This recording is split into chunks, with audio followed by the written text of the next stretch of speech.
přemýšlím, na co jsem se ještě chtěl zeptat. To jsou tajné informace, ty vole. Takže čau. Dneska tady mám Standu Béma, český vlnobijec, jeden z hlavních asi, bych řekl. Účastník světového poháru. Měl si taky titulku na Windsurfer magazín československým. Příležitostný skejťák a snowboardista. Ahoj. Ahoj. Ještě než začneme, tak já bych chtěl moc poděkovat Snowboardelu, že nám tady udělali takový hezký koutek na natáčení. No a začneme klasicky, jak ses dostal k windsurfingu?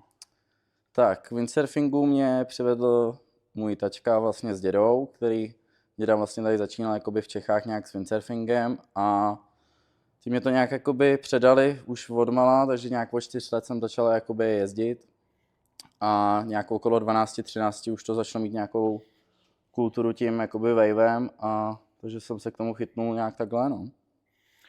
A jak jsi se dostal teda na ty vlny? Jako, to je jediný vlastně, co se nedá u nás jezdit? Hele, díky dovoleným právě s rodičema.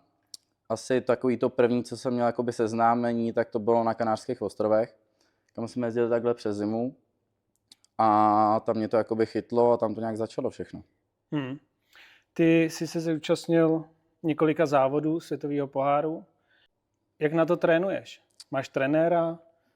Hele, co se týká trenéra, tak nějaký můj mentor i jakoby, co mi předával zkušenosti, byl Martin Ovsík, který žije na Kanárech a převážně si to tak nějak jakoby snaží člověk okoukat z videí, protože těch wave riderů u nás v Čechách moc není. Takže převážně nějak jakoby sám. No. Jezdil jsi jenom ten světový pohár, nebo jsi zkoušel i nějaký třeba lokální závody, třeba na Kanárech? Jestli se vůbec pořádají nějaký lokální jako závody? Hele, dřív se pořádali, teď právě to chtějí nějak jakoby vrátit zpět na těch Kanárských ostrovech, ale rovnou vlastně jsem začal závodit v tom světovém poháru. Díky tomu, že moje vlastně první závody byly v Dánsku na Hanzholmu a tam jsem se dostal na divokou kartu a to byl závod juniorů do, myslím si, 20 let. Takže tím jsem vlastně začal a potom už, když už jedeš jakoby jednou ten světový pohár, tak můžeš jet i v ostatní závody. No. A můžeš jet jako kdykoliv? Jako, že nemusíš odjet celou tu sezónu, můžeš jako jenom na jednotlivý ty závody? Hele jo, některé závody jsou zase víc nabitý jakoby lidma, takže si musíš zabukovat to víc jakoby dopředu, musíš vlastně napsat na PVA World Tour, a aby tě jakoby dali na nějaký ten flag tam, ale dá se říct, jakoby, že bych mohl jet jakoby všechny závody.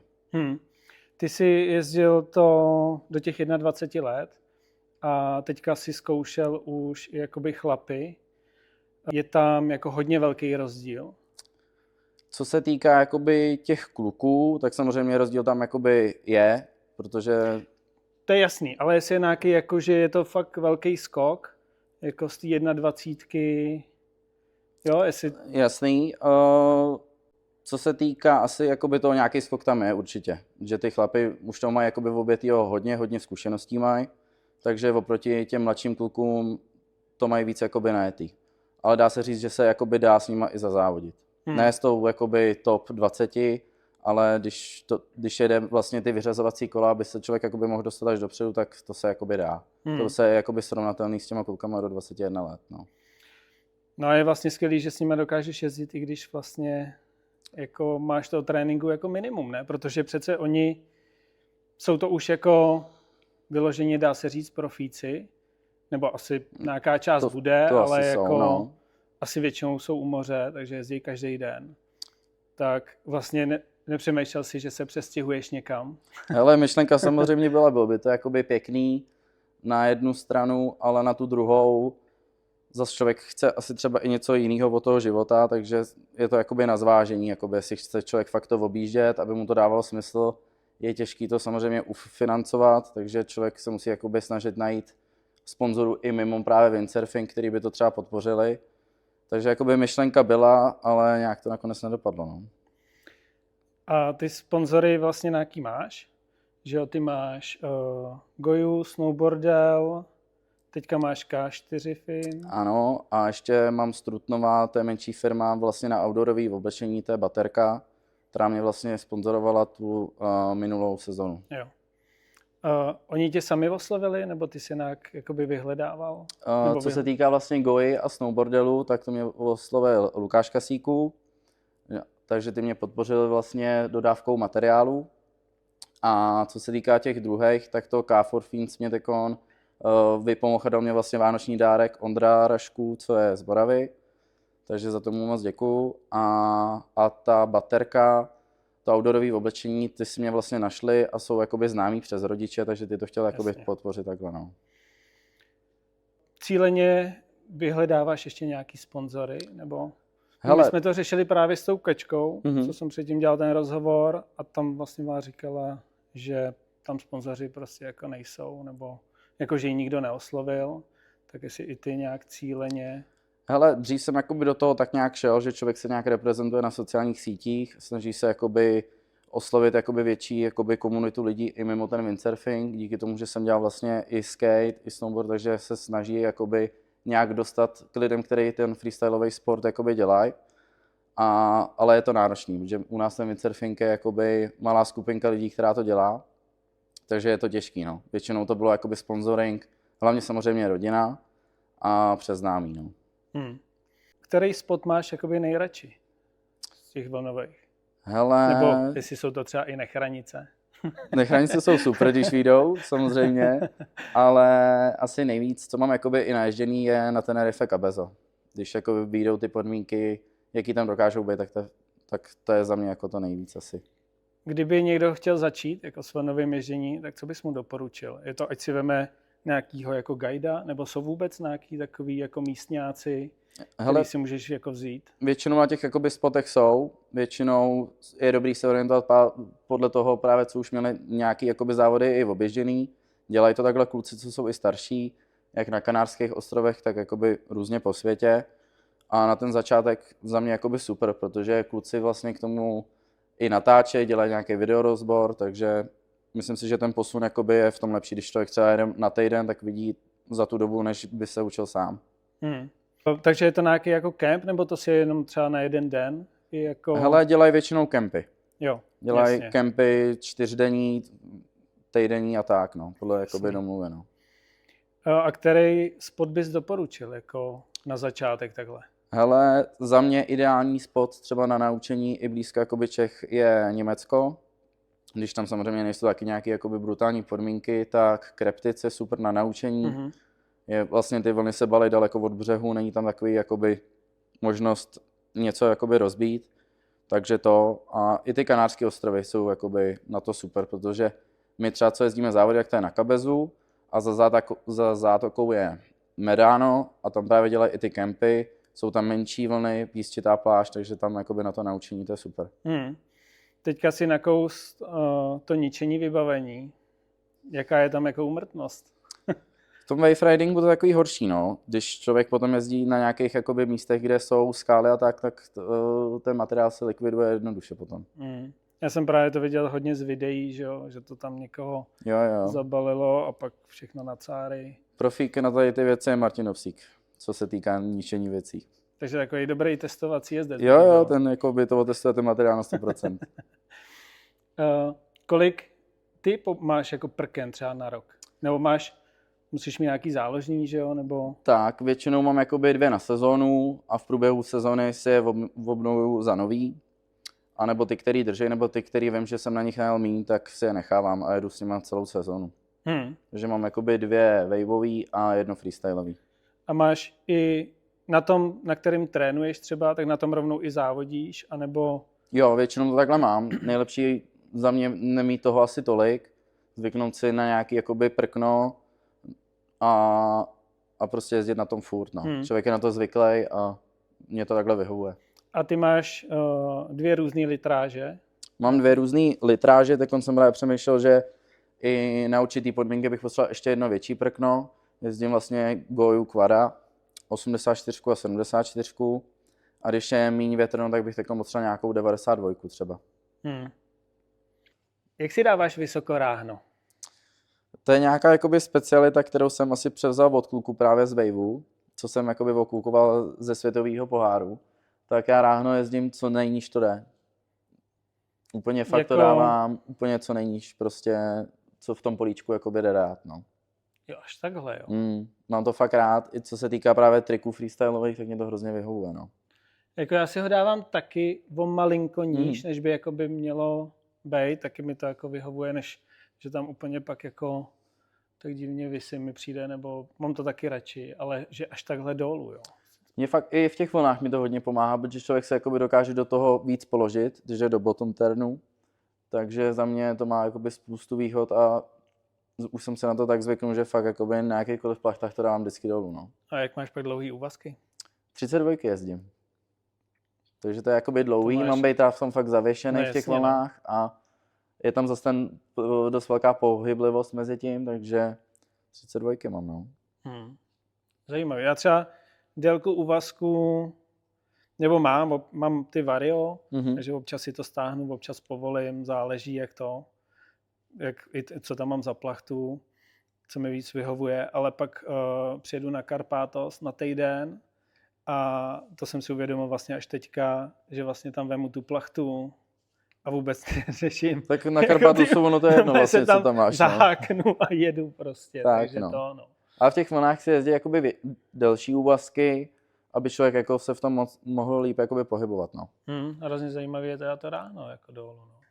To bych ani neřekl, ani mi to vlastně jako z těch videí nepřijde, že by bylo takhle. No, ale fakt jakoby na všem tam dávám takhle, no. I co se týká freestylu, tak to mám vždycky dole, no. Tam bych to ještě trošku jako pochopil, no, na to, ale na ty vlny. Zajímavé. Jaký jezdíš plachty? Jezdím Goji, banzajky vlastně, co jsou teďkon ty karbonový. A co se týká, ty jsou vlastně čistě do vln, ale jezdím na tom i freestyle. A velikosti? To máš do 5 nebo? Mám od 5,3 do 3,15. Jo, od 5,3 do 3,15. To je pro děti. To je no, ale ono, když na pozu potom fouká třeba 40 knotů, tak ona je dobrá. Je to hrozně zajímavý, u moře fouká, nevím, na 3-4 a jdeš tam úplně jako s radostí, jakoby si to zkusit, nebo tak, jaký to je. A když takový vítr fouká tady v Čechách, třeba na Nechranicích, tak takový vítr jsem tam teda ani nezažil, jo, ale už nějaký, jako, že se blíží třeba na 5, že by šlo jezdit, tak mám pocit, že tam umřu. Jako, na všechno je to úplně hnusný, posunutý, že? zelená voda, že jo, chcíplý ryby a teď tam fouká nějaký Mordor. Jo. Je to úplně potom posunutý, no. V těch Čechách, i jsem v Německu právě zažil na Berzdorferu, tak to bylo nějak na 3,7, no. A to je většinou super, protože už tam je potom málo lidí na vodě. No, jasně, no. Ale taky jsem to tady zažil, tak no. málo kdo má i tyhle malý plachty, tak, jo. No. Takže teď, když jsem tam byl naposled, tak tam někdo strojil 7,4, nějaký Němec. Já jsem tak koukal na tu vodu a říkám, fakt 7,4, jo. A ono, je to jako moc velký a já bych řekl, že jo. A viděl jsem ho, jak odjel a měl co dělat. Říkám, dobrý, tak já si tam dám tu 6,2. To já mám zase opak. Já vždycky, když přejedu, teď jsem nějak na jaře byl na Mlejnech, a tak jsem si nastrojil 4,7 a teď všichni se šli jakoby na to podívat. 4,7, tak mi říkali, to ti nepojede to, ale jak jsem zase na freestylu, tak se to rozjede rychlejš. Takže je to trošičku posunutý, no, já mám i trochu pocit, že jako je vždycky jako dobrá dvojice, jakože prkno versus plachta, jako určitá velikost, tak, že to vždycky funguje jako nejlíp. Jako, taky to jo, tak, jako že máš, já nevím, 5, 6, 7 plachtu, tak s tou 6 to prostě jezdí jako skvěle. Tam to je jako, není to tak dobrý prostě, jako pocitově. Ale pak se přistihneš, že jedeš se 6 plachtou a okolo se trápí se 7 plachtama a nemůžou to jako rozjet. Většinou ty materiály nějak k sobě sedí, oni výrobci právě k tomu píšou, na co to je jakoby vhodný, nebo kam to prkno, až jakoby jakou plachtu na to můžeš použít. A taky mám vlastně 2 prkna waveový, tak co se týká na 84, tak to jezdím od 5,3 po nějakou 4,2 a potom už si beru je menší prkno. Že vím, že se 4,7 a tím malým prknem dá se to, taky jsem to tako nejezdil, ale není to úplně jakoby ono. Jakou máš největší světovou vlnu? Ty Vaďo, to ne... Tekon jsme byli vlastně s partičkou v září v Maroku na Mulaj. To jsem čet někde. Tak. A tam to bylo must high, to bylo už fajn. To jsem čet. A pro představu? To bylo asi k 5 metrům to mělo ta vlna, no. V tom článku jsem se dočet, vlastně jsou pravý nebo levý vlny, nebo že jo, Tak. no, pravý nebo levý vlny. Jaký je tam teda, nebo proč je to pravá, proč je to levá? Protože tam, myslím, psali, že je jenom levá, myslím, nejenom na pár místech. Ono se to týká, že jo, odkud jde vítr. Když fouká zprava, tak na to jsem taky nebyl zvyklý, protože člověk jakoby levou nohou rajduje vlastně tu vlnu. Takže to právě bylo to Maroko, takže jsme takom přijeli s partičkou z Čech a nikdo zrovna tou levačkou nerajdoval ty vlny. Takže to je jak psát levou. A my jsme zvyklí, jako, že fouká zleva a s pravou nohou rajduješ. No. A myslím, že na těch kaperdách je to stejný, ne? Jako to je taky na levačku, vlastně jezdíš tu vlnu dolů. No. Viděl jsi vlnu, co je ve Skeleton Bay v Namíbii? To jsem asi nekoukal. Tak to si najdi. To je vlna, která jakoby se stáčí podél pobřeží a škoda, že to je v Namíbii. No. To je dálka trošku. No. A ještě jsem myslím o tom čet, že tam je jako ta sezóna jenom jako chvíli, ale je to jako, že můžeš jet jako třeba 2 kilometry. To je pecka. A viděl jsem i nějaký video, že frér tam prostě jel a na konci už prostě jenom držel tu plachtu. No jasně, člověk už nemůže potom, no. Tak možná dobrý tip na výletík. Tak no, chtěl bych tak se věnovat víc takovým spotům, jako je Peru, Chile, a tam ty vlny jsou právě takhle dlouhý, no. Já teďka dost sleduju jako surfovou komunitu, protože oni tak hezky do toho jako šlapou, mají jako filmy, dokumenty, tohle. Tak no, to oproti windsurfu to je posunutý jinam, no. Nic, no. Takže trošku se snažím teďka jako opisovat. Tak dělám chytrýho teďka, kde jsou vlny. Tak, jo. Tak asi budeme muset vyrazit nějaký trip tu natočit. No, do Namíbie. No, třeba. Oni taky tam jeli. Vlastně taky jeli na tu vlnu a mají to vlastně dokument přímo. Jaký máš jako nejlepší zážitek na vlnách, jaký máš nejhorší? Oni jsou vlastně jenom dobrý. Každý jakoby zážitek je dobrý a nejlepší zážitek mám asi, co se mi stalo na Cabezu, když jsem udělal třeba backloop, one foot a vodil jsem to jakoby do čista, tak jsem měl jakoby dobrý pocit, no. A máš to natočený? Ne, nejlepší věci jsou vždycky nenatočený a nikdo to nikdy neviděl. Byl jsi tam úplně sám. Jo, všichni se otočili na druhou stranu. Jezdíš i v Čechách? To používáš stejné vybavení? Co se týká plachet, tak jo. A co se týká prkna, tak v Čechách jezdím freestyleový prknovodgový. Jo. Chci se zúčastnit i ve freestylu, třeba závodu. Teďka vím, že se nějaký tady plánuje. Jo, právě Teo Křížík mě pozval, to myslím, že by mělo být na Rujáně, jestli si to dobře pamatuju. Ne, Nebo v Holandsku, nebo někde? Ne, nevím teď. V Holandsku, že jo? Na Rujáně. No, tak na Rujáně, tak to vidíš. Takže na Rujáně, takže asi kdybych měl čas, tak bych se určitě rád otočil, ale ten freestyle není moje priorita. Ale jakoby, když se tam sedíš s českýma klukama a je zábava, tak to je asi to nejdůležitější. Tak má to být někdy v květnu, ne? Tak to bys mohl ještě natrénovat. To určitě, no. Musím se uvolnit z práce a bude to snad. Jaký máš plány teďka na další sezónu nebo na další sezóny? No, spíš už se teď orientuju na to, jakoby, aby ne úplně závody. Chtěl bych jakoby si vychytávat nějak předpovědi, co se týká hlavně vln, protože to mě začalo bavit jakoby ze všeho nejvíc, čistě riding na těch vlnách. A do budoucna bych chtěl z toho natáčet jakoby nějak videa, takže se trošičku jakoby přehodit z toho závodního módu do takový jakoby víc pohody a vychytávat si ty podmínky prostě přes celou sezónu. No. Máš vytipovaný místa, kde teda takhle budeš jako hledat? Cíl je teď na únor jet na Kapverdy, že jsem tam ještě teď nebyl, což je jakoby můj sen, že ta vlna tam je prostě rychlá a... Jako nikdy jsi tam nebyl? Ještě jsem nebyl na Kapverdech, no. Já jsem tam byl a nejezdil jsem. Jak to? To jsem ještě nejezdil. Jo, je to budeme muset zlepšit. Takže teď asi Kapverdy, co mám v plánu a dál uvidíme podle předpovědi. Něco v Evropě spíš. všechno ty předpovědi těch vln, to se taky dělá na Windguru, nebo tam vím, že je jako příliv odliv, ale nevím, jak je to s těma vlnama. Většinou se dívám ještě na Surf Forecast a propoju vlastně Windguru s Surf Forecastem a ty jakoby větrný předpovědi a dává to člověk nějak jakoby dohromady. No.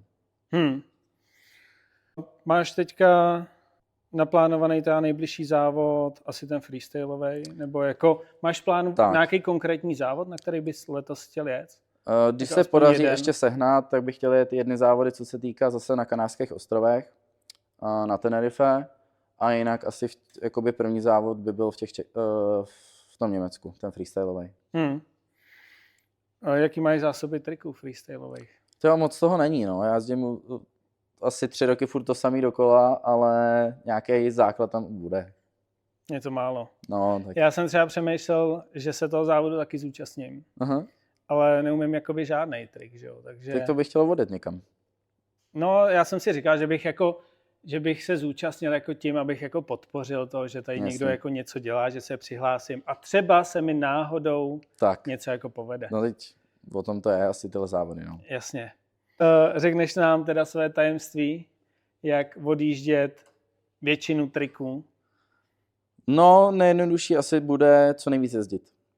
Za mě. Jakoby člověk fakt, čím díl jezdí, tak to dostává čím dál tím víc jakoby do rukou. A co se týká třeba backloopu, tak fakt to člověk jakoby musí odskákat, no, ty triky. Aby to měl fakt jakoby i za jakýchkoliv podmínek, vždycky ten vítr je od někud jinut, to samý vlny, takže se to fakt jakoby skákat furt, no. Jakou vlnu na to potřebuješ? Jak vysokou? Hele, dá se to udělat plásnu, když máš vítr z půlmetrový vlny, metrový. Takže na nechra. Taky jsem to zkoušel už, no. Ještě se mi to teda nepovedlo, ale už jsem to zkoušel. I když třeba na Bersdorf Rossi, tak tam podle mě ty vlny jsou ještě jako větší o trošku. Tam to je super, no. Tam mě to právě baví, že když to fakt fouká okolo těch 4, tak tam ty vlny jsou super na to. Za mě je to taky můj jako oblíbený spot. Jo, na ten freestyle tady, jakoby, já to mám blízko, protože já jsem ze Semil, takže na Bersdorfer to mám hoďku, takže to je můj jakoby oblíbený spot, na který tady jakoby v Čechách, v Německu jezdím. Prý máš nějaký skvělý tip, jak se dostat rychle do skluzu? Nejjednodušší tip je být lehkej, takže zhubnout. To já hubnu každou zimu, no. Tak, takže to je potom ideální na jaře to jít hned vyzkoušet a být jakoby nadlehčený nad tím, no. Já hodně právě na takových waveových prknech, i co má jakoby menší litráže, tak jsem víc jakoby postavený ve prostřed toho těžiště a díky tomu se mě to líp jakoby rozpumpovává, no, i po vlnách potom. Tak jo, tak děkuju moc. Taky děkuji za pozvání. Doufám, že se uvidíme na vodě. Doufám. Letos vlastně už. Uvidíme, kam nás vítr zavane. Určitě. Tak díky. Taky, měj se. Čau. Ahoj.